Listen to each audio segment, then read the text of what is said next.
primary control with critical vehicle function.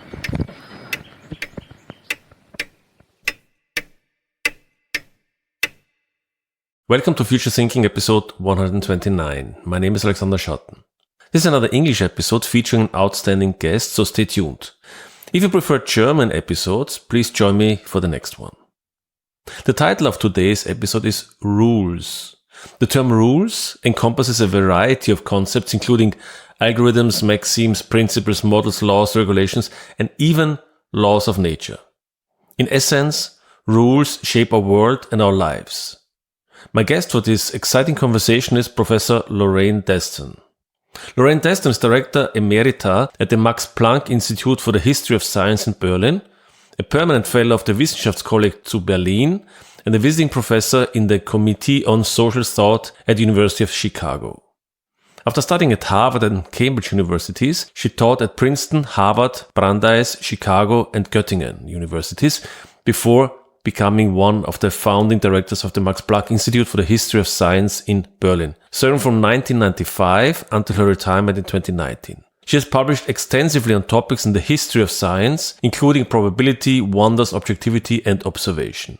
She is a member of the American Academy of Arts and Sciences, the American Philosophical Society, the Leopoldina National Academy of Germany, and a corresponding member of the British Academy. One of her recent books, titled Rules, the namesake of this episode, will be at the center of our discussion. For our German audience, a German translation of this book is also available. As always, all links and references can be found in the show notes. This episode has another inspiring connection. In episode 120, I spoke with her husband, Professor Gerd Gigerenzer. If you are German speaking, I highly recommend listening to both episodes, as you'll find a number of overlapping and complementary topics and ideas.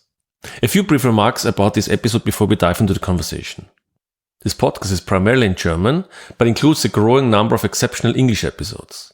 You can filter episodes by language on the podcast website. Additionally, this podcast is free of advertisements. If you enjoy this episode, please support the project by sharing it with friends, family, and colleagues, or by posting links on social media. Don't forget to leave a rating, stars, thumbs up, or whatever the system you prefer uses. Enjoy the podcast on Spotify or YouTube, but the best way to listen to it is through your favorite podcast player. Simply search for Zukunft Denken and subscribe to the feed to stay updated with every episode. Unlike fleeting daily news, this podcast delivers timeless insights, making past episodes just as compelling as new ones. If you have any comments, please do not hesitate to write me an email. Now, without further ado, here's my conversation with Professor Lorraine Daston. Professor Daston, thank you very much for Daston. Now I said it wrong again. I joked before that. I joked before that when I read your first book that I thought you would be a French author, but that's obviously wrong. You're an American author, and I'm very grateful that you take time. A friend of mine, Jan, who was also on the podcast several times, recommended one of your books, Objectivity, because I was researching for my own book, and it was really an extraordinary, interesting book.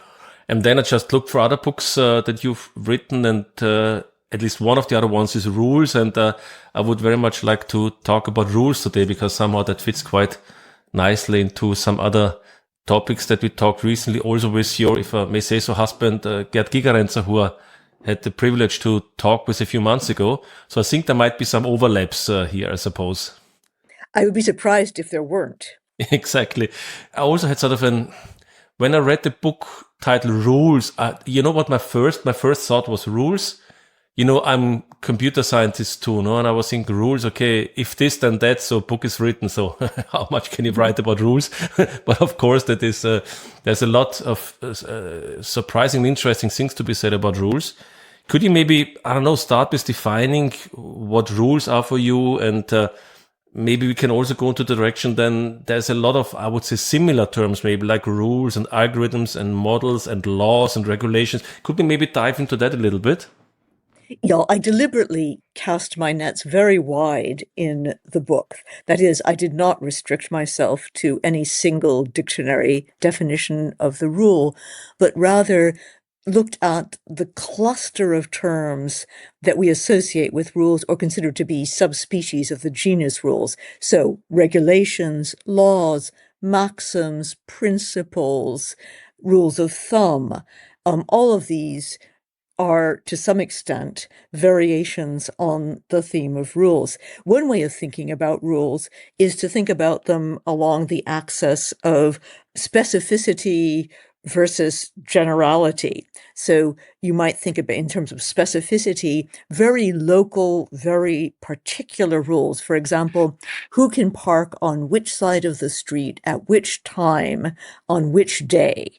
That might be an example of a regulation, which is at the very local, very specific end of the rule spectrum. At the other end, we might take the law of gravitation, which holds, we believe, both in the room where we happen to be and in the most remote galaxy. We believe also that it has probably, with perhaps some reservations on the part of cosmologists who believe that laws of nature evolve, but that it has probably operated in the same fashion for all of time since the Big Bang, since there has been time. And that would be the farthest end of generality for rules. In between those two poles of a spectrum, there are all manner of rules of differing degrees of specificity and generality. We might consider the laws of a country to be edging toward the middle. They certainly aim for a certain generality and permanence. We might think of the law of nations, international law, as edging even more in the direction of generality. But I think you get the idea. Almost any point along that continuum could be occupied by a particular example of a rule. But then you also make the point throughout the book, as far as I remember, you talk about thick and thin rules. Is this equivalent to what you said now, generality and specificity? No, it's not. So let me define first what thick and thin rules are, and then explain how it might relate as yet another axis, perhaps perpendicular to specificity and generality. So thin rules are perhaps the ones with which we are most familiar. These are rules which are formulated in a form that does not anticipate exceptions. They are formulated often in considerable detail, not necessarily, but in considerable detail. And their tone is the imperative. They are peremptory. These are the rules, perhaps the thinnest rules of all we are familiar with, are computer algorithms. These are rules, everyone has had the experience of filling out an online form and realizing that you do not fit any of the available categories because the form, the thin rule, does not admit of more than a certain number of options which have been foreseen on the basis of what is considered to be the normal case. If you fall outside that realm as an exception, you are by definition pathological. A thick rule is a rule which is formulated with examples, observations, and often exceptions. This is a rule which has built-in elasticity. It expects circumstances to be highly variable and unpredictable, for the world to be both heterogeneous and unstable.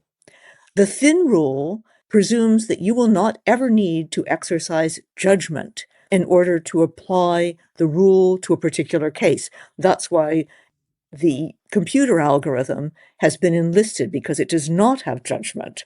The thick rule tries to prepare you for the fact that you are going to be constantly called upon to exercise judgment about, first, which rule should apply in this case, and secondly, how should you tweak the general rule to apply to the specific case. So those are thick and thin rules. And you might imagine them, if you want to imagine a picture, imagine the thick rule as the Michelin man, composed of tires. So he's upholstered against the shocks of an unstable, unpredictable world. And if you imagine the thin rule, imagine a stick figure, which has no features whatsoever except a kind of set of lines, geometric lines. These rules, you can imagine thick rules which are quite specific. You can imagine, for example, a thick rule which is about how to play a particular game. One of the things I did in the book was to examine game manuals. So manuals that told you the rules of chess and checkers and a great many other games. You might think that there was absolutely no room for maneuver once you've specified the game of chess. But in a very famous 17th century book of rules, you are told all the rules we now observe about chess. So, for example, that if you touch a piece, you must move it, that a bishop is worth more than a knight, and a knight is worth more than a pawn, etc.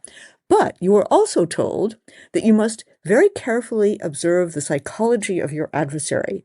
If you find that your adversary likes to play a lot with the knight, then you should be willing to sacrifice a piece, for example, a bishop, of greater value in order to capture one of your opponent's knights, because it will unsettle him and give you an advantage. That's an example of how what we consider to be now very thin rules, the rules of the game of chess, can be made thick, elasticized.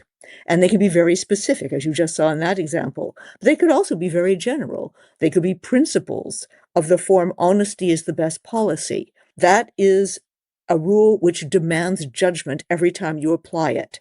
Is honesty the best policy if your colleague asks you whether you liked his newest book, which you found unbelievably boring? Probably not. That example, by the way, comes from Kant, who in this case was willing to relax some of his more rigorous moral strictures in such situations. So the axis of thick and thin rules is orthogonal to the specificity generality one. But they're both ways I try to map the variety of rules. Well, speaking of Kant, this reminds me to the fact that when Kant wrote the Critique of Pure Reason, to my historic knowledge, a friend of him actually told him that this book is unreadable and terrible, and he should write something that is clearer. And what was the consequence of that was the Prolegomena, which is hardly better readable. Yeah, he didn't have a way with titles, I must say. Yes, yeah, he was a great philosopher, right? Yeah, exactly. That's interesting. But now to come back to thick and thin rules. Now, what came to my mind is two things actually. One is, would you say that it's a correct assessment to say that our, let's say, modern way of life or human culture in a wider sense is quite dependent on rules that we give us, at least arbitrary rules that we make up, opposed to maybe a lot what happens in the animal kingdom? Number one. Number two, there seems to be sort of a historic change in how we apply rules, because you brought in your book the example of the rule of Saint Benedict, who was, how do you say, a head of a monastery, if I'm not... right, he was the abbot of a monastery and the founder abbot of a monastery. Of the Benedictine order, yes. Yeah, and my gut feeling would be, also because we talked of the work of Professor Gigerenzer, is that in our modern world is highly unpredictable in many ways, and you would actually accept that we use a lot of thick rules in that sense, so that we are able to sort of navigate these unpredictabilities in a better way. But it seems to me that we use more and more thin rules. So maybe the question would be, when we go from the rule of Saint Benedict, that you can maybe explain to the modern times, how did the development or the evolution of rules change also our society? Well, first of all, I'm speaking as an historian, and speaking as a historian, especially of a pre-modern period, I can tell you that our lives are immensely more predictable and stable than those of people who lived in the 6th century or the 15th century or even the 18th century. So although I think Gerd is correct to say that the future is always uncertain, and the farther you reach into the future, the more uncertain it gets, it's nothing compared to what it was like living in an earlier period. So that... So sorry, may I interject here? Because I think this is a very interesting question in itself.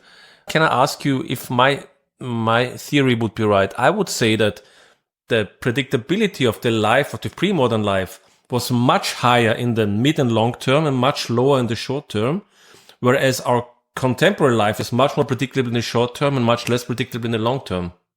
Right. So I can see why you say that, and I can see some truth to that, as a matter of fact. So let me give you an example, and you tell me whether this is what you meant. So that, yes, in the short term, if a hailstorm wipes out this year's crop, then famine and dearth reigns throughout the land, and no one could predict that. And it has enormous consequences for everybody. On the other hand, you might say that because sons tended to follow the careers of their fathers, there was more long-term stability. There is indeed some truth to that. There is, however, less truth than we like to think. If you just look at the physical trajectories, not the career trajectories, but the physical trajectories of people, let us say, in the Middle Ages, the European Middle Ages, they traveled astonishing distances. Not everyone, but an astonishing number of people traveled distances that we can barely imagine on donkey, on foot, on horseback. And they encountered things which they could barely imagine had they had stayed in their native villages, especially in times of warfare and plague. You see mass migrations of people, and also times of confessional strife. For example, during the Reformation, you see vast migrations of people having to adapt to entirely new circumstances. Even if you were to take just one life, the life of Johannes Kepler, a good Southern German boy educated at the University of Tübingen, who ends up for religious reasons and also professional reasons, migrating over Europe, seeking as a Protestant refuge from Catholic persecution when he was teaching at Graz, then the court at Prague. He then has to return to his native village to defend his mother from witchcraft. These are not that unusual as trajectories in the 16th and early 17th centuries. So I would say that the long-term stability that we imagine ruled in previous times is something of an exaggeration, just as the uncertainty of our own times compared to other times is also an exaggeration. Let me give you an example. You and I both probably are wearing some kind of, either you are keeping time by your phone or you're wearing a watch. We make appointments with one another that are accurate almost to the minute. If someone does not turn up for an appointment within, let us say, 7 minutes of the allotted time, we begin to worry that something has gone wrong.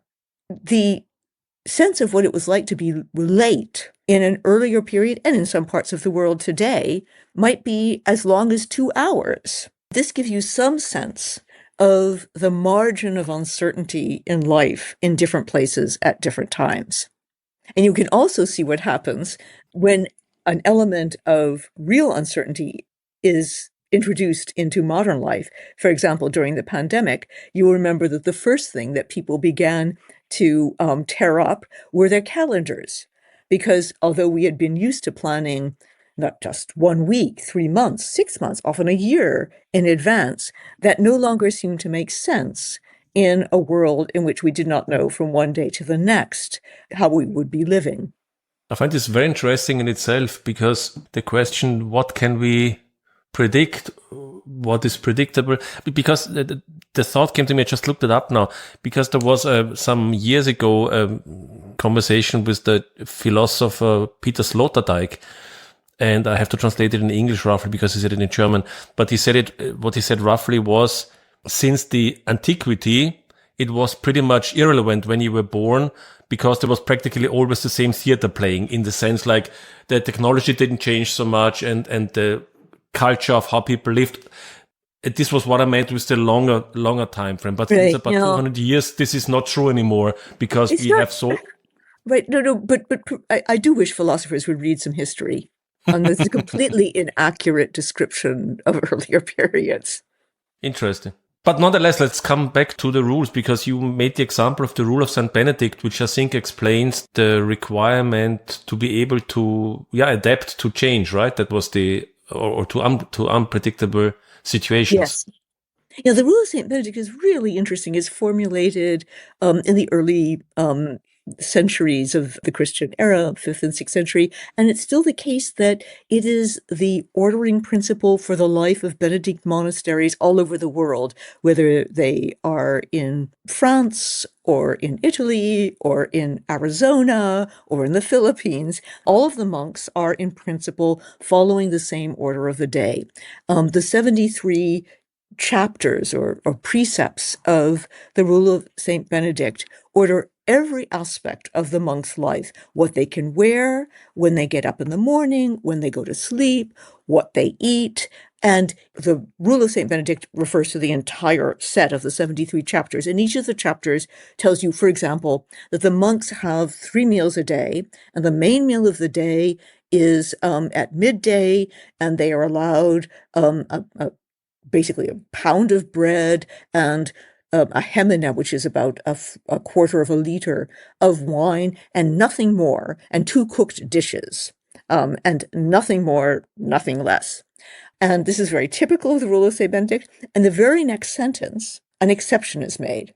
Unless it is summer and the monks have been laboring long hours under the hot sun, then they may be given more to drink. Another of the precepts says, under no circumstances should there be any conversation at meals. The only sound should be the voice of the monk who has been appointed to read the biblical passage of the day. Next sentence, unless there is a guest in the monastery and the abbot, out of politeness, directs the monks to converse with the guest. And all of the rules read like this.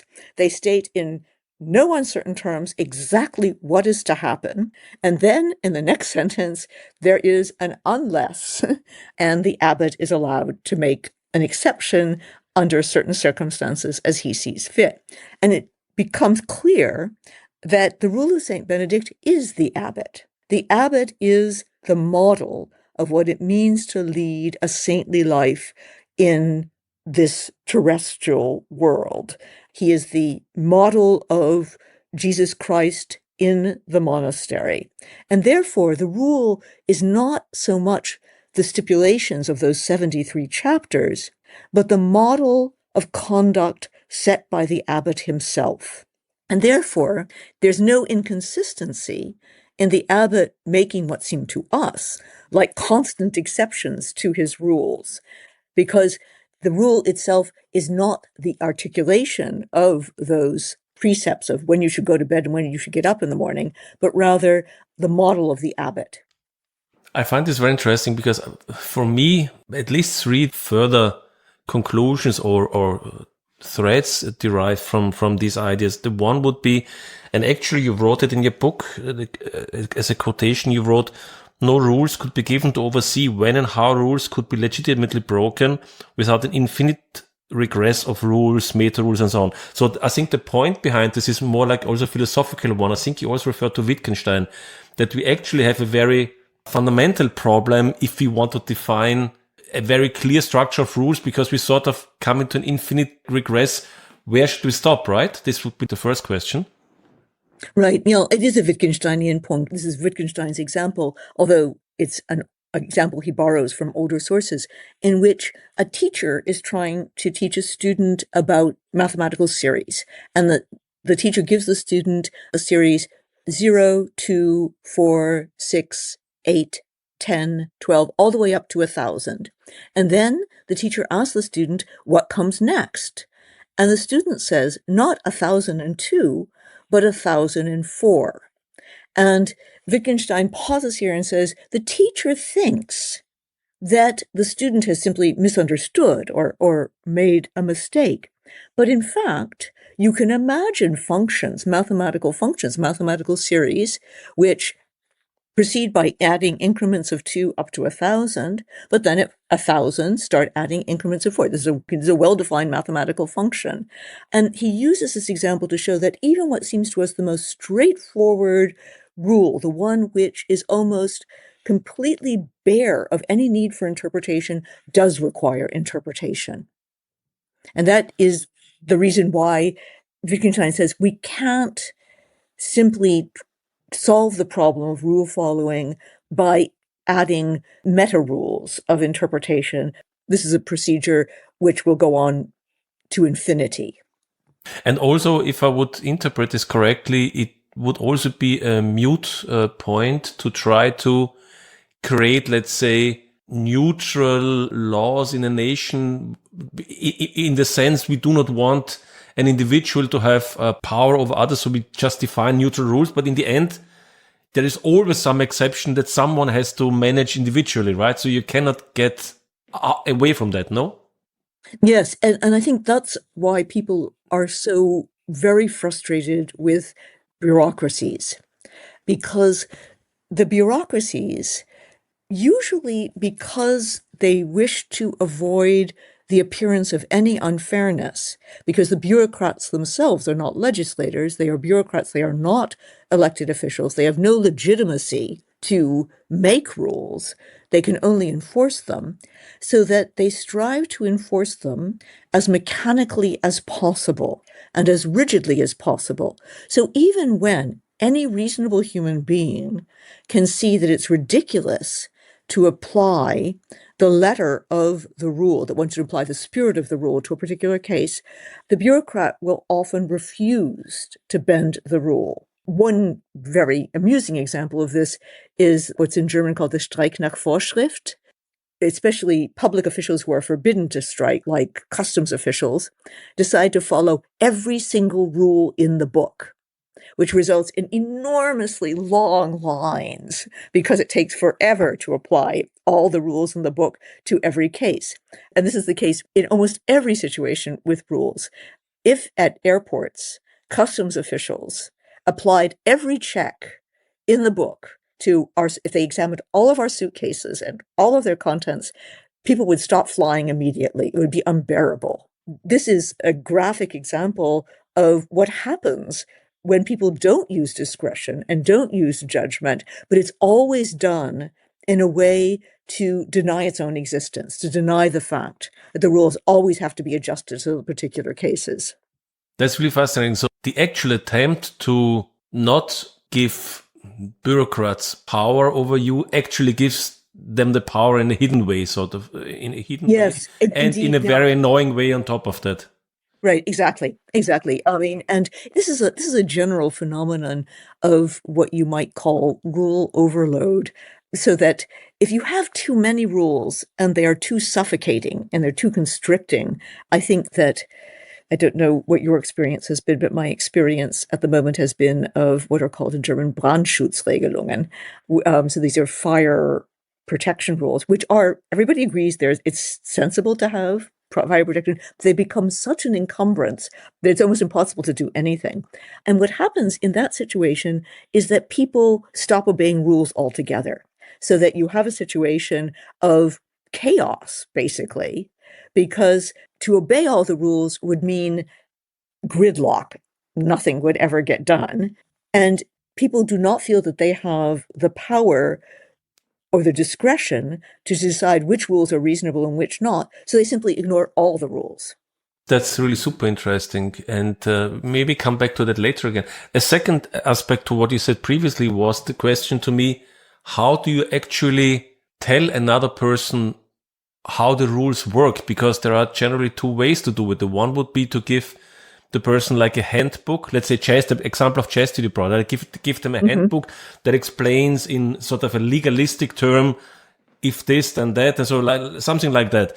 And the other way would be to teach by example. And my feeling is that this, the second one is probably the one that is more in our nature. Don't you think so? I think that's true. And that's why I thought it was very important to include the meaning of the rule as model in the book. Even how you learned mathematics. Mathematics is perhaps the most rule-governed enterprise that human beings have yet devised. And yet one learns how to solve problems in algebra, for example, by doing lots and lots of examples. It's by doing lots and lots of examples that you recognize, for example, how you solve two simultaneous equations and two unknowns. You recognize that kind of problem by having done lots and lots of different variants on that kind of problem. And if you look at how small children learn, they do not learn by you giving them a handbook about how to behave. They learn by imitating their elder siblings, their parents, their teachers. Very few rules, with the possible exception of traffic rules, are learned from handbooks. Which also incidentally brings me to another interesting aspect of the whole story. Chess, again, is a very good example. I think we humans are not really made to internalize formal rules very well, but we are very capable for what I would call pattern matching. And I think that's the I bring this example to my students when we talk about complexity and because chess is actually a very easy game in the sense the rules are not very complicated. You can teach chess to everyone who is moderately intelligent within, let's say, 10 minutes. You taught them chess, how to play chess. And then I asked the students, okay, now if you can play chess after 10 minutes, will you beat Magnus Carlsen? Of course you will not. Why? Because he knows the rules much better? No, because he learned over, I don't know, maybe years and decades, sort of a pattern matching, sort of a ability to read, to recognize positions immediately that you exactly have not encoded in clear patterns, right? No, I think that's very true. And I think that studies of chess grandmasters are very interesting. They clearly end up, because for long experience, having a kind of gestalt recognition of these patterns. They don't think of them as parts. They see them as wholes. And it's rather like people, so singers, for example, who know certain, you might call them building blocks of music. So certain patterns, certain sequences of chords, etc. And so when they're memorizing a piece of music, they recognize that module. They don't have to recognize the individual notes anymore. They know this is the module that, modulates from C minor to D major or whatever. And that seems to be very typical of human cognition. Because if this would not be the case, then a chess master couldn't play simultaneously against 20 people. Right. Because they probably couldn't really remember it piece by piece. So it's more like the pattern that they remember, right? And about chess, about music, this brings me also to an anecdotal thing that allegedly a chess musician was asked if he can read and understand the musical theory. And his answer was, not well enough to damage my music. And that sort of would give you anecdote, like the idea that the music is more like the patterns, the things that I've incorporated, not so much the rules that are written down. I think that's very typical. It's a wonderful anecdote, and I think it's very typical of how we know when we've mastered something. So, when you first begin to play chess, you are very conscious. Okay, the pawn moves this way, the knight moves this way, the rook moves this way. Or when you're starting to learn a musical instrument, you're very conscious of where your fingers are on the keyboard. But as you get better and better, you become less and less conscious. And it's, I think, typical of the things we do best that we are no longer conscious of doing them. If you were to imagine how you ride a bicycle while you are riding a bicycle, you'd probably fall over. Again, another funny anecdote that I heard from tennis players. They say the best way to harm your opponent is, let's say you're playing a tennis match and you are not so well because, let's say, the forehand of your opponent is particularly strong this day or something like that, okay? It says the best way to damage your opponent is when you meet him on the net to ask him, why is your forehand so good today? I see. And by that, the person gets because it's, as you say, a good tennis player is not like thinking I'm making this movement like in a physics book. It's like fatal, right? Exactly. Yes. And then you start thinking, why is it good? And suddenly you cannot make the shot anymore, sort of, right? Yeah. And I think that this is, it's not only about, we both gave examples which are of bodily virtuosity, but there are also examples, I think, of intellectual virtuosity, just like the chess players. But also I think mathematicians also recognize modules of proofs after long experience, and and are not conscious of how they do it. Absolutely, and this is also why gut feeling. I think this is also what Gerd Gigerenz also mentions.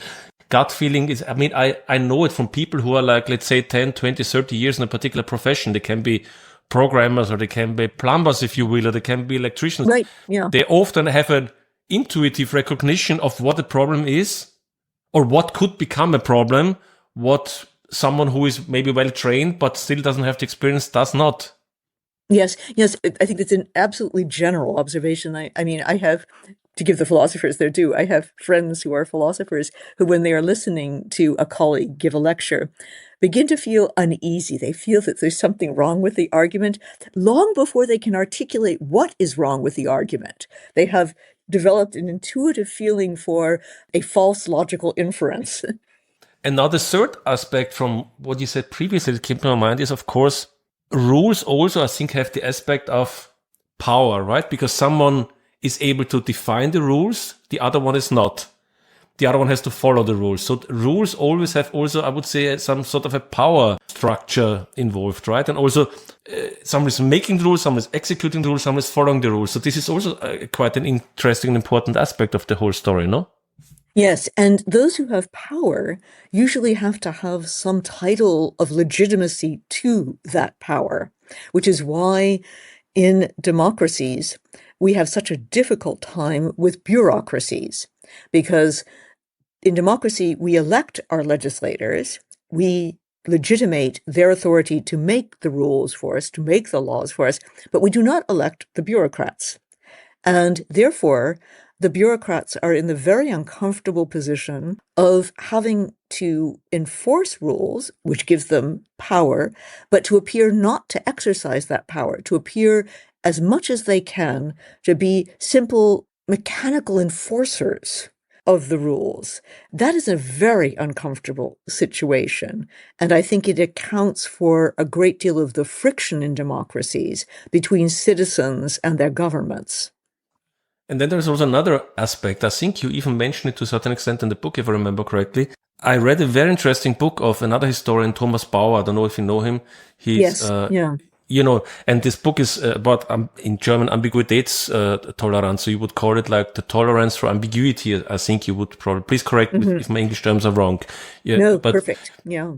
So I hope I'm not distorting his work too much, but I think the point he's trying to make is that in our recent years or decades, maybe lost a little bit our capability to handle ambiguity and want to write down and nail down everything in details. And this leads to heavy-handed interventions. And also, of course, when you want to avoid ambiguity, then by definition, you also say there is only this and that. There's nothing in between.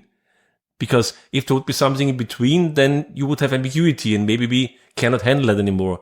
I don't know if you read this book and what is your opinion about the ambiguity? Yeah, no, I haven't, but I certainly will. It sounds really interesting. I think ambiguity, uncertainty, unpredictability, this is a family of words. And it's very interesting that all of them demand some degree of judgment and discretion. So I think the real problem is that, well, it's a twofold problem. One is a problem of trust. Why do we insist that bureaucrats apply the rules rigidly in exactly the same way to all cases, even though we know perfectly well that all cases are not identical? It's because we do not trust the bureaucrats to use their discretion. We understand discretion as a form of illegitimate power, even though a moment's thought makes us recognize that they must exercise discretion, or the whole, as we said before, the whole system would freeze in gridlock. So that's one problem. It's a problem of trust. The other problem is a craving for certainty. It's very interesting that as in certain societies, the degree of being able to predict our lives and control our lives has grown at an extraordinary pace. We live in one of those islands of order that make it possible, for example, to have a bus schedule which is actually accurate. The bus actually comes when it is supposed to come to the minute. We expect, well, I guess we can no longer expect the Deutsche Bahn to be punctual, but we used to expect the Deutsche Bahn to be punctual. The Swiss Bahn, the Schweizer Bahn, you could expect. The Schweizer Bahn ist immer pünktlich. But these are degrees of predictability and control, which in many other parts of the world are simply unimaginable, and in different other periods were unimaginable. Somehow, having more of such predictability creates an appetite for even more, for a desire to control even more aspects of life. This is the case, for example, now with not only knowing the gender of one's baby, but perhaps controlling the gender of one's baby. A degree of control over one's life, which in previous ages would not only have been impossible, but considered unethical. So there's something really quite strange going on here about this voracious appetite for control and predictability and certainty. The more you have, the more you want. People are never sated with it. If I would like to add one quotation from Thomas Bauer, because I think it goes beyond certainty. Let me just give you this very brief quotation. In German, it's nur dann, wenn etwas rein ist, kann es eindeutig sein. So translation would probably be only if it's pure, can it be ambiguous? Then it can be unambiguous. So we probably are striving for purity.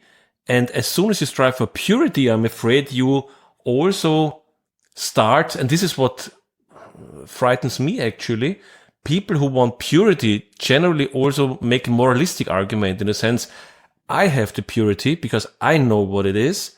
And if I'm not arguing with you, I'm not arguing with you about, I don't know, our perspective of a problem, but I'm morally pure and you're immoral. And now our discussion is over. Yes, no, it definitely leads to dogmatism. I mean, if you have no tolerance for ambiguity and no tolerance for the possibility that you might be wrong, that's the end of all civil discussion. And this also leads me to another example that you had in your book. I think my French is so bad. I think it goes back to François-Jacques Guyot, I think was the name.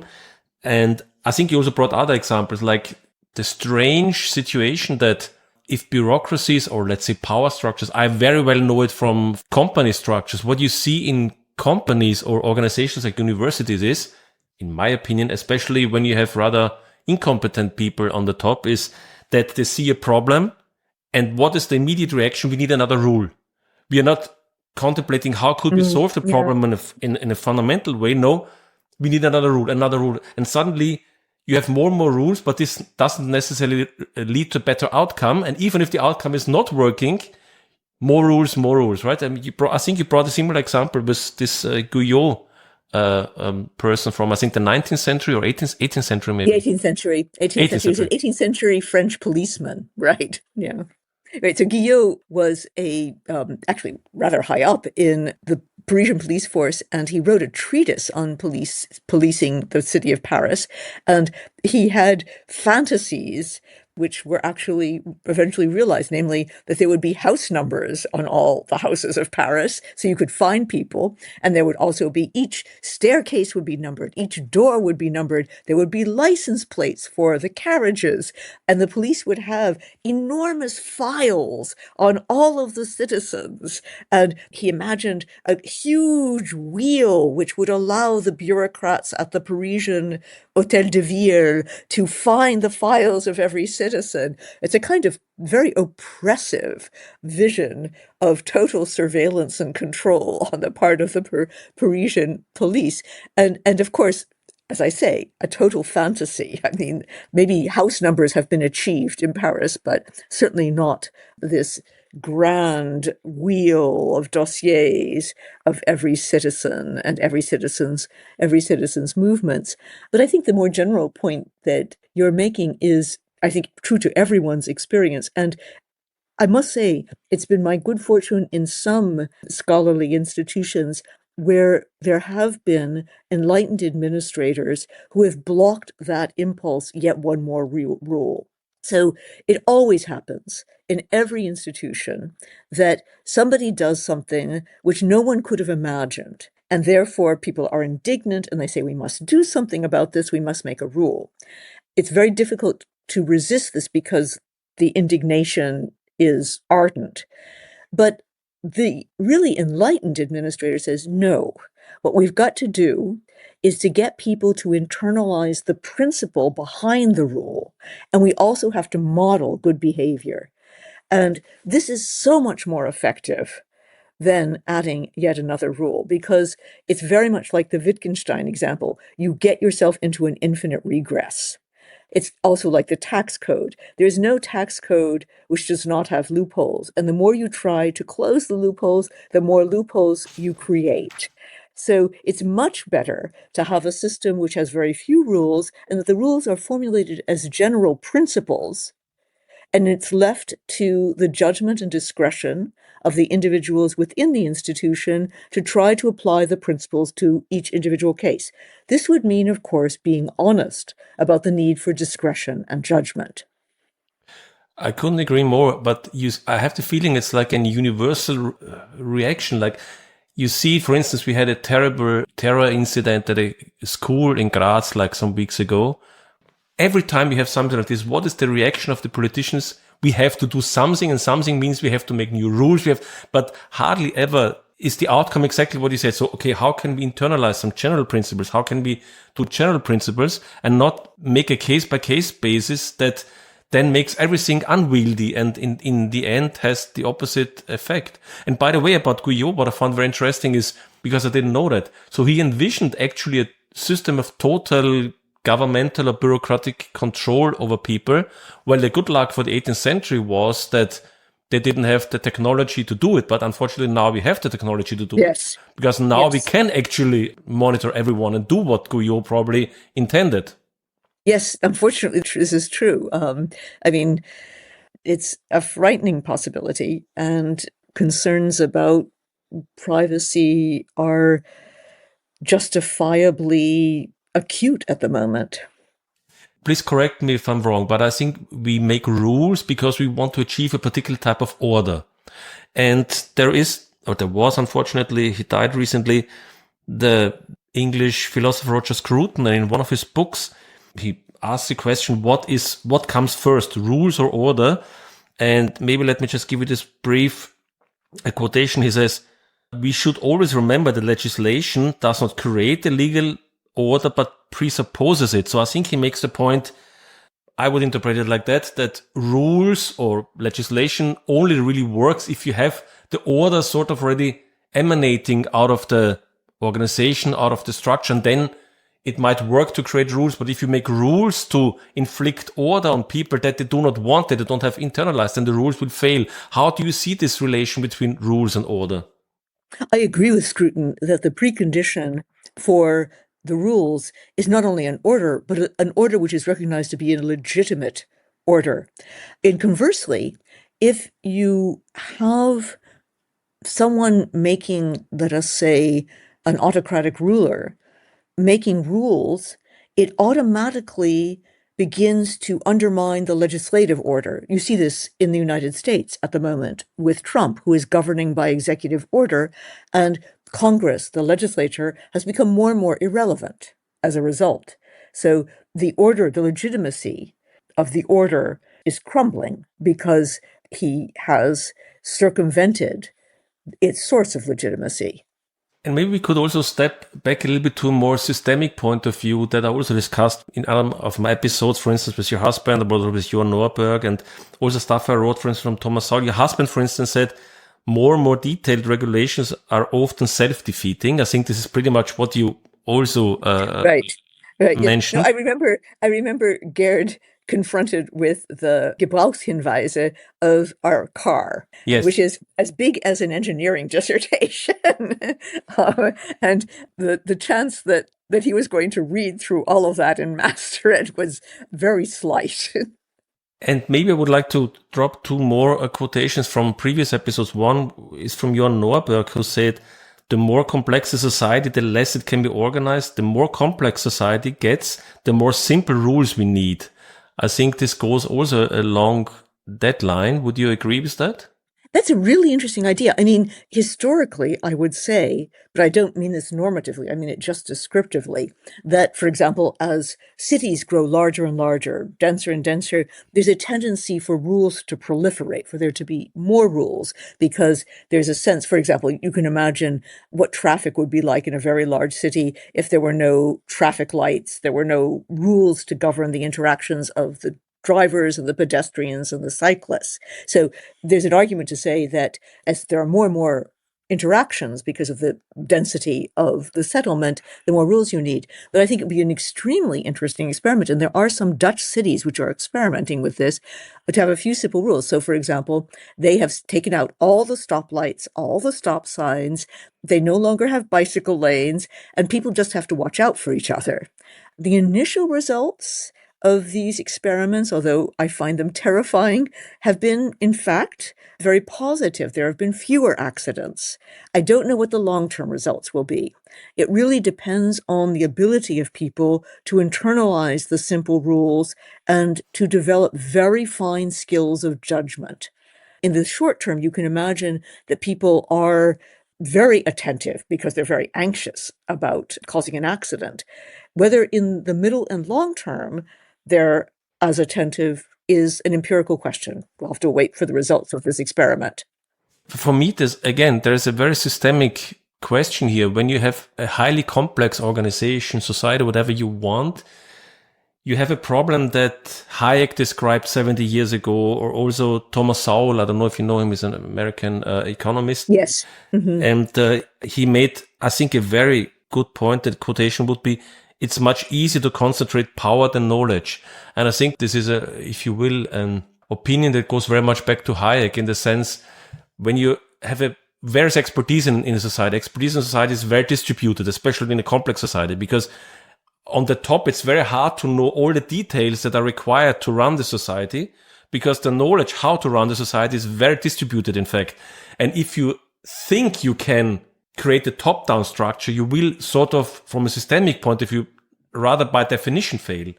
Yes, this was Hayek's argument against socialist planning. His worry that the wartime regimes, he was then in Britain, that the wartime regimes of centralized planning would be continued in peacetime, and wanted to argue that those would be fatal. Maybe just to slowly close our conversation, there are two aspects I would like to ask you. One is, you mentioned the laws of nature. Now, laws of nature seem to be something very different, no, than what we talked about today, and still we name it in the same way, no? Yes, that's exactly the reason for including them. That is, the reason why laws of nature are very different from the rules we've been talking about today is that, first of all, obeying them is not voluntary. You do not have a choice as to whether you obey the law of gravitation. You may choose to cross the street against the light. That's your choice, but you can't do that with the law of gravitation. And the second is related to the first, is they do not have any exceptions. They are universal and they have no exceptions. So everything we've been talking about with rules doesn't apply to them. So why are they called laws? There's no necessity for calling these regularities of nature laws. Other words could have been chosen. There were other words in existence. For instance, Newton calls them sometimes theorems or axiomata. You could borrow words from geometry or other parts of mathematics to describe them. No, they're called laws because in the imagination of the 17th century natural philosophers, they were the laws ordained by God, Deus legislator. This went along. All of these great names in the history of science in the 17th century, Descartes, Newton, Boyle, are Leibniz is here the great good exception, but they all think that basically God ordains the laws of the universe. God is to the universe what the absolute monarch is to the kingdom. And therefore, that is why they are called the laws of nature, even though we all feel that there's something rather inappropriate about that metaphor. Why though, I have to ask you that, why though was Leibniz, you mean with his monadology, so how was Leibniz here an exception? Descartes, Boyle, Newton are all what are called theological voluntarists. They believed that God could change his mind about these laws anytime he wished. Leibniz, who was trained as a lawyer, said, no, he can't.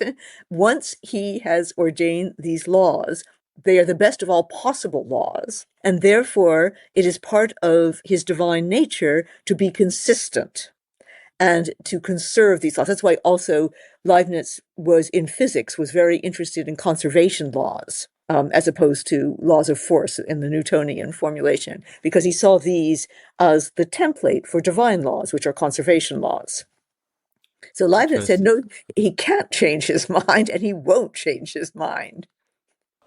One point, or maybe a lighter note, but I still find it actually super interesting the more I think about it.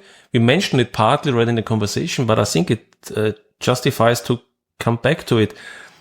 Yesterday, when I was on a walk, I was thinking about our conversation, and what came to my mind was culture and entertainment, if you will. And I find it actually quite interesting that we humans love rules even in our entertainment, in our cultural undertakings. Let me give you 3 examples.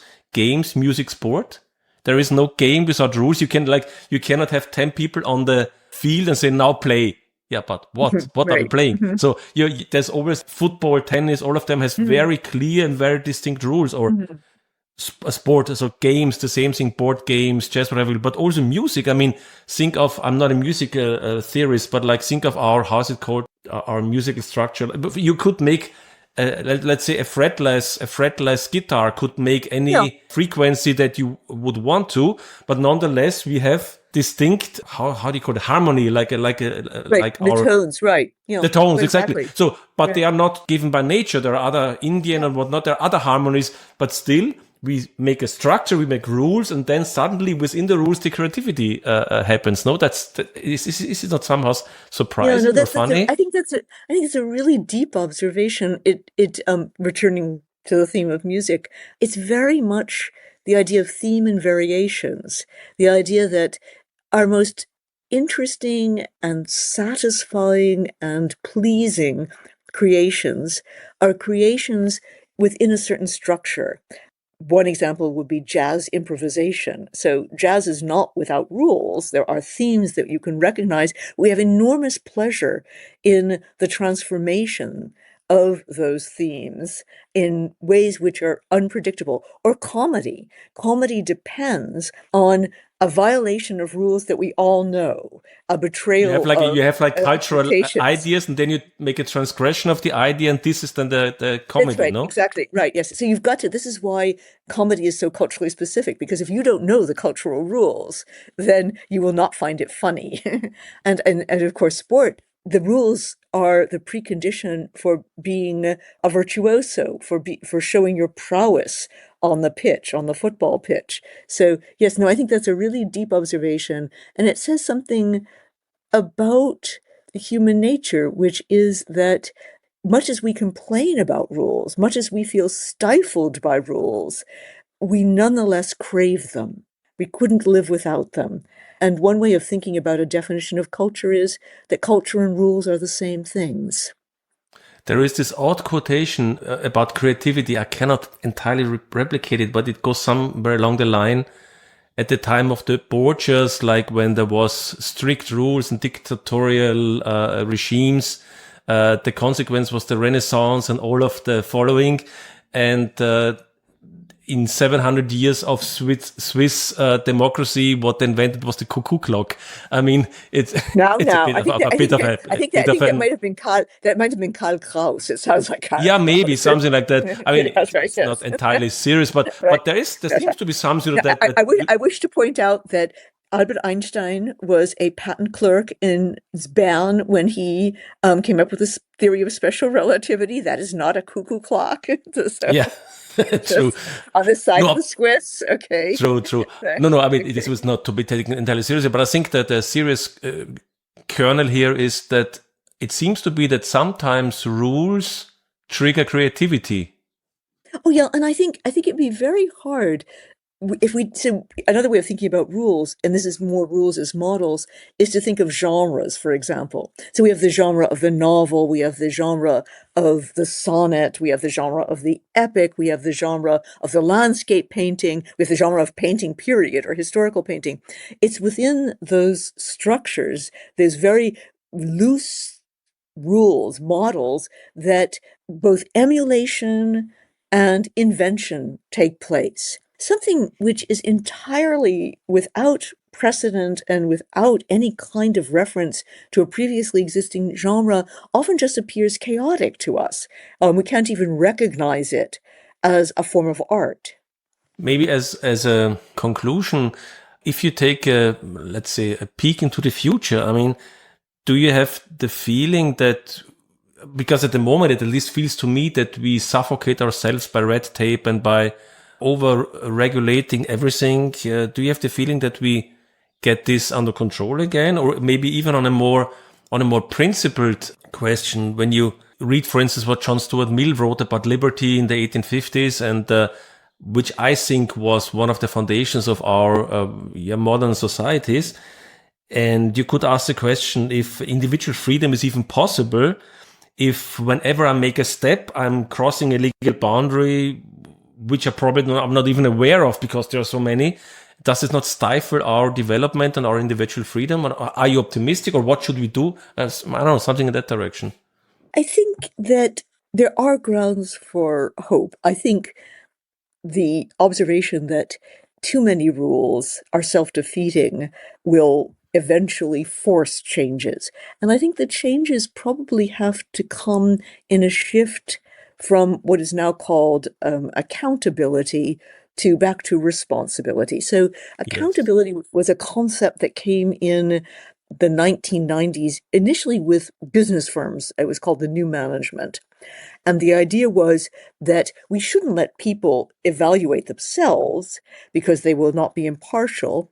Instead, we will have benchmarks. We will have quantifiable benchmarks, and it will then be able to measure their performance. The problem was that this freed people from taking responsibility for their work. Instead, after they checked all the benchmarks and something still went wrong, they said, well, I've checked all the benchmarks. And we see this with our politicians as well. They say, well, I've done everything that should have been done, and something wrong still happened.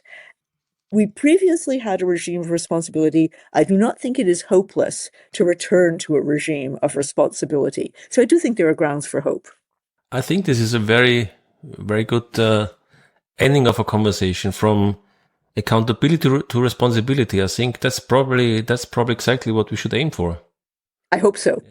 Professor Daston, thank you so much for taking time for this conversation. It was really a pleasure. Thank you very much. It's been a pleasure to talk with you. Thank you.